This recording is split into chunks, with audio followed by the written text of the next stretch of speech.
I just got on scene about 5 minutes ago, and we were just showing you the hole that heavy piece of equipment caused, but I'm actually going to step behind the camera here. I know it might be a little faint to see, but this pink line right here is just the beginning, and from here over to the street is where this brand new sidewalk would have gone.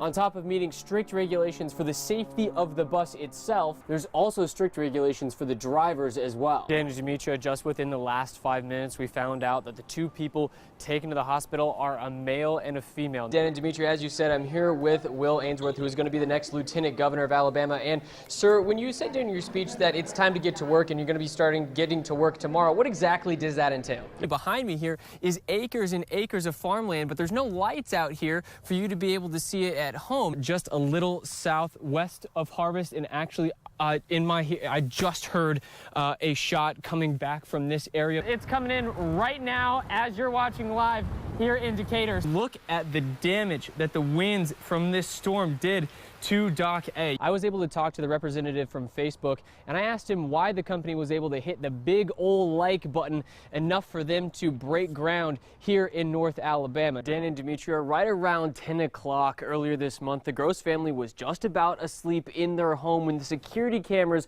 on their house caught an uninvited visitor. That's exactly what Marcella Gross's dogs were doing the night someone tried to break into her house. She didn't think much of it at the time, but someone was trying to pry open her locked garage. The person then went onto the screened-in porch just feet from her bedroom door. I feel very violated, you know, that somebody's come uninvited to my home, in my backyard, and on my porch. The Madison Police Department says having security camera video does help them catch people like this, but unless they steal something, they're not going to assign a detective to the case. Instead, they would just bolster their patrols in the area. It would be nice to see a patrol officer run through the neighborhood, you know, especially late at night when everybody's asleep. Madison police tell me this person is suspected of stealing from a neighbor's home the same night, but they need the community's help in finding them. Gross says she's grateful for the effort from the police, but we as homeowners need to do what we can also to protect ourselves and to protect the neighbors next to you. In the meantime, she will listen to her dog's warnings more often. I'm not going to ignore their barking anymore, and I'm going to get up and I'm going to look at them. I'm not going to tell them to be quiet. The Madison Police Department tells me that thieves come out a whole lot more during the holiday season trying to find people who hide gifts in their cars or in their garages. So they say to be on the lookout for suspicious-looking people around your home. Reporting live in Madison, Kody Fisher, Way 31 News. Dan and Demetria, Nancy Stevens is buried here at the Decatur Cemetery, and her family finally knows the person who's responsible for putting her here. It doesn't bring her back, but it brings closure.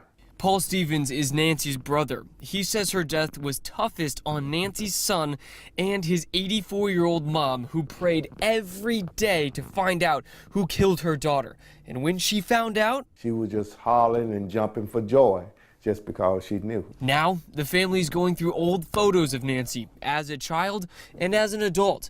They hold on to the fact that she was loved by many in the community. She was a people person. Everybody knew her,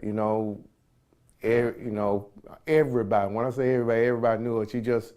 She got along with everybody. The family will continue to lean on their faith as they move through this next chapter of their lives. Faith kept us here, and kept us strong.